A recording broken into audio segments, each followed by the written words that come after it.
Do you remember Pimp My Ride, the show that transformed beat-up cars into jaw-dropping dream machines?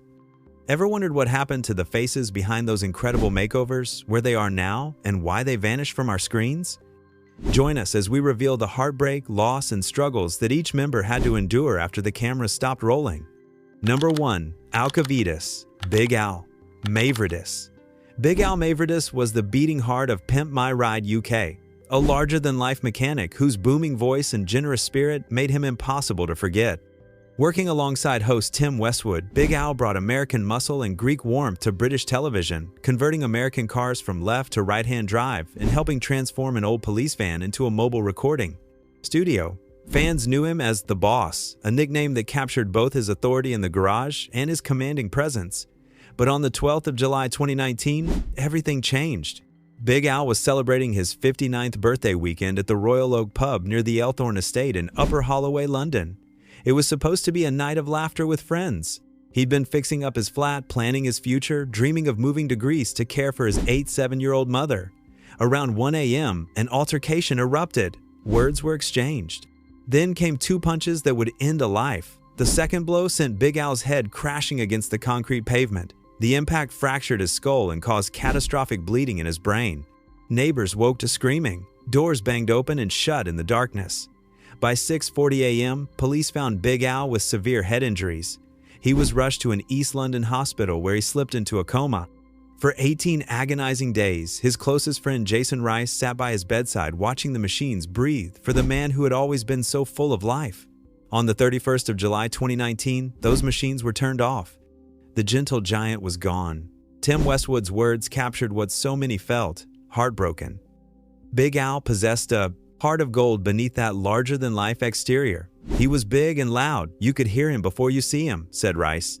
But really, he was a gentle giant. Rob Worry, who'd known him for over 20 years, called him a Hornsey legend and said there was never a dull moment around him.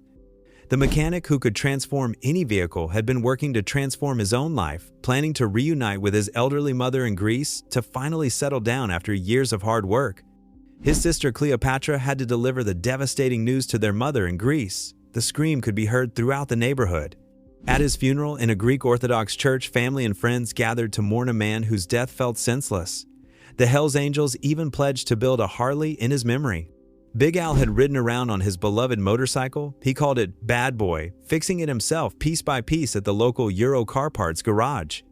26-year-old Leon Taylor was arrested and charged with manslaughter. He claimed self-defense, but the CCTV told a different story.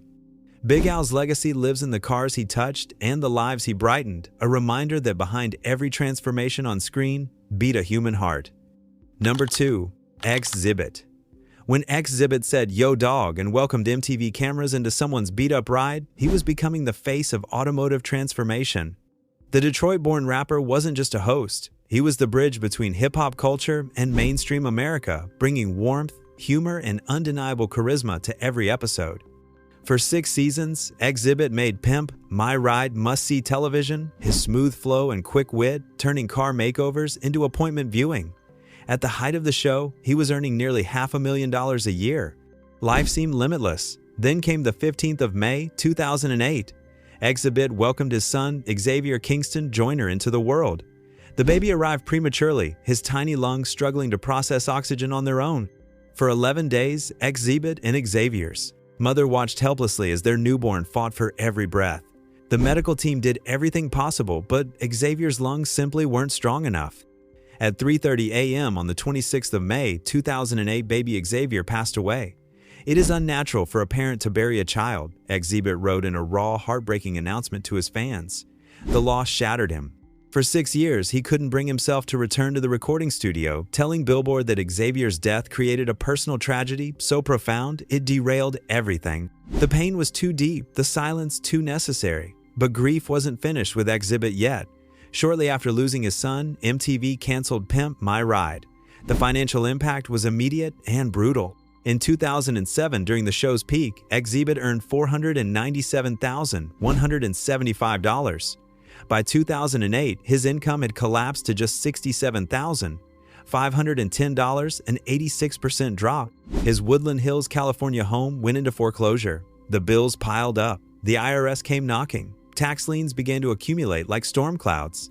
In 2008, the IRS filed a $296,355 lien for unpaid 2006 income taxes. In 2009, another lien for $205,485. By 2010, the total tax debt exceeded $959,523. Xzibit filed for bankruptcy twice in 2009, but both filings were dismissed. The court found his assets totaled $739,433, while his liabilities exceeded $1.4 million. He was leasing a Range Rover for $2,230 a month while his world crumbled. The man who'd helped transform hundreds of broken cars couldn't fix his own broken finances. He tried to negotiate with the IRS, offering $250 monthly payments on a debt approaching 7 figures. The foreclosure of his home became official. Everything he'd built seemed to disintegrate. Xzibit had to start over. He diversified, taking acting roles in The X-Files, I Want to Believe, and American Violet. He returned to music with the deeply personal album Napalm in 2012. He formed the rap supergroup Serial Killers with Be Real and Dimrick. He launched a cannabis brand also called Napalm. Slowly, painfully, he rebuilt, but the scars remained. When streaming services began airing Pimp My Ride without compensating him, Xzibit called out MTV publicly, explaining he'd never received royalties and watched helplessly as his face was edited out of DVD box sets. The show that made him famous had become another source of pain. Today, Xzibit's net worth has recovered to approximately $3 million, but the journey from nearly $1 million in tax debt to financial stability took everything he had. The loss of Xavier, though, is a wound that never fully heals. Number 3. Quentin Q. Dodson Q was there from the very beginning, co-founding West Coast Customs with Ryan Friedlinghaus after a chance meeting at a liquor store.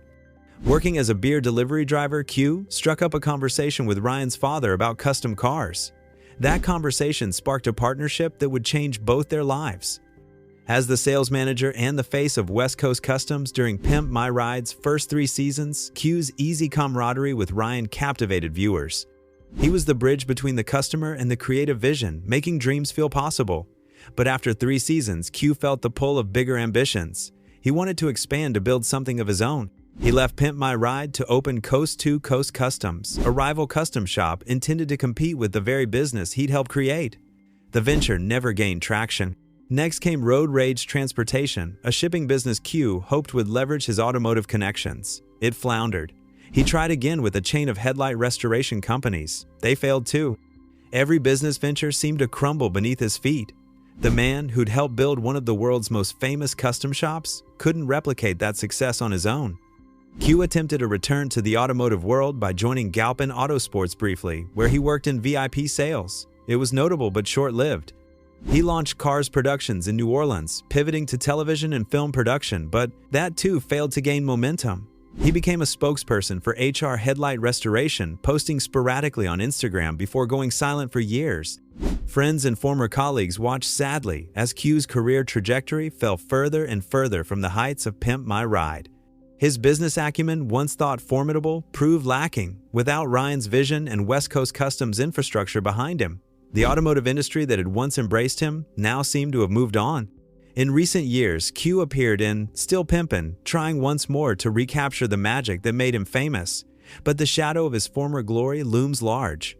He co-founded Treon Supercars and continues attempting to leverage his Pimp My Ride credentials, but the sustained success remains elusive. Q's story is a reminder that being part of something great doesn't guarantee you can recreate that greatness alone. Number 4. Ryan Friedlinghaus.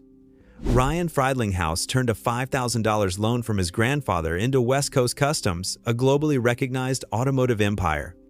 At just 14 years old, Ryan was already getting his custom vehicles featured on magazine covers. Frustrated with the tedium of dealing with multiple specialty shops, he decided to create his own one-stop customization shop. When MTV approached him about Pimp My Ride, Ryan agreed, seeing it as a way to showcase West Coast Customs capabilities to the world. The show was a massive success, but it came with a price. Ryan began to worry that the often cartoonish, over-the-top cars were damaging his company's reputation. He wanted more control over clientele and projects. After 4 seasons, he made the difficult decision to part ways with MTV, despite the show being at its peak. Galpin Autosports took over for seasons 5 and 6, but Ryan's troubles were just beginning. In 2011, after a week-long investigation, the United States Department of Labor fined West Coast Customs nearly $160,000 for systematically underpaying workers. Ryan had classified employees as independent contractors to pay them weekly instead of hourly. Due to excessive working hours, some laborers averaged as little as $6 per hour for strenuous work. The violations had persisted for 3 years. Former employees described a toxic work environment. Mauricio Hernandez, who later opened a Mexican West Coast Customs franchise before breaking away, reported working 10 to 12 hours without benefits. Workers complained about Ryan's unforgiving work ethic that demanded absolute loyalty to the company, even over family. Overnight shifts without proper compensation became standard. The glamorous television image concealed a darker reality. In 2011, Ryan participated in a bizarre publicity stunt with Will I Am from the Black Eyed Peas, where they staged the theft of a $700,000 modified DeLorean that West Coast Customs had built. The stunt backfired, hurting both their reputations instead of boosting them. Despite these setbacks, Ryan persevered. He launched Inside West Coast Customs and continued building celebrity vehicles. He opened franchises in Dubai, Berlin, and Shanghai. He moved his main shop to a massive 6,000 square foot facility in Burbank. And in 2022, recognizing the dying trades, he partnered with Burbank Unified School District to create West Coast Customs Academy, providing hands-on training to the next generation. Ryan's journey shows that even massive success comes with steep costs. The empire he built required sacrifices that sometimes hurt the very people who helped build it. Number 5. Ishmael, Ish. Jimenez, growing up as a Mexican boy in South Central Los Angeles, left him few options. At 12, Ish joined a gang and quickly found himself in trouble, landing on probation. His mother, desperate to save her son, dropped him off at his uncle's upholstery shop on Vermont and Florence Avenue. There, surrounded by fabric, leather, and the smell of automotive interiors, Ish discovered his calling. He spent years learning the craft-absorbing techniques that would one day make him famous. In 1994, at age 20, Ish opened his own upholstery shop in South Central. Business was good. His skill was undeniable. But old street troubles came back to haunt him. Ish was forced to shut down his shop, his dreams of independence shattered by the same world he'd tried to escape. When West Coast Customs offered him a position, Ish seized it. He became the fabric and interior specialist, the man who could transform any vehicle's interior into a work of art. His tough exterior belied an incredible attention to detail. When Pimp My Ride launched, Ish's skills were showcased to millions. He wrapped seats in exotic leathers, installed custom upholstery in impossible configurations, and brought the interiors to life in ways that made viewers gasp. Ish appeared on other shows too, Inside West Coast Customs, Street Customs on TLC, and even Nitido on Telemundo, where he co-hosted for 3 seasons. People told him he should go to Hollywood, become an actor. He refused. "I want to be doing what I love to do, cars," he said. "I am who I am because of what I do," but tensions were building. After season 5, Ish disappeared from West Coast Customs. Some say Ryan sent him on a family vacation to Mexico and he never returned. Others point to the deteriorating relationship with the CEO following the labor lawsuit that exposed underpayment and overwork. Whatever the reason, Ish left the shop that had made him famous. In 2013, Ish founded Royal Auto Designs in North Hollywood, California. Finally running his own business again, he focuses on creating one-of-a-kind luxury vehicles. He also dreams of giving back to the industry that saved him, planning workshops in his garage to teach the next generation of upholsterers. His Instagram shows a devoted father spending precious time with his daughter, having learned that success means nothing if you sacrifice your family. Ish's net worth is estimated at $11 million today. From gang member on probation to celebrity craftsman to successful business owner, his journey represents the transformative power of second chances.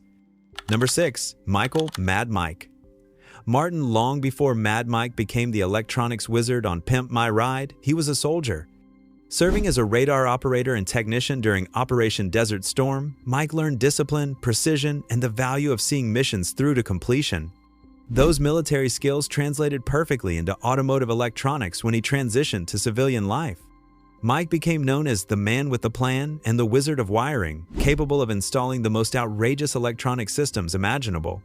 At West Coast Customs, Mike was the guy who made the impossible possible. Hot tubs and minivans, Mike figured out the plumbing and electrical. Land Rovers converted into yoga studios. Mike handled the power systems. As he liked to say, if it comes out of your mouth, I can do it. When West Coast Customs and MTV parted ways after season 4, Mike found himself at a crossroads. He'd become synonymous with the show, but the shop he'd helped make famous was moving on. Mike made a bold decision. He quit West Coast Customs and signed with Galpin Autosports for seasons 5 and 6. It was a risk leaving the known for the unknown, but Mike trusted his skills. At Galpin, Mike thrived. He continued creating jaw-dropping builds, appeared on The Tonight Show with Jay Leno, Jimmy Kimmel, and served as a judge on Car Warriors. His military background meant he never stopped working. He took on projects for NASCAR, appeared at DUB magazine shows and SEMA, and became a fixture in the custom car world.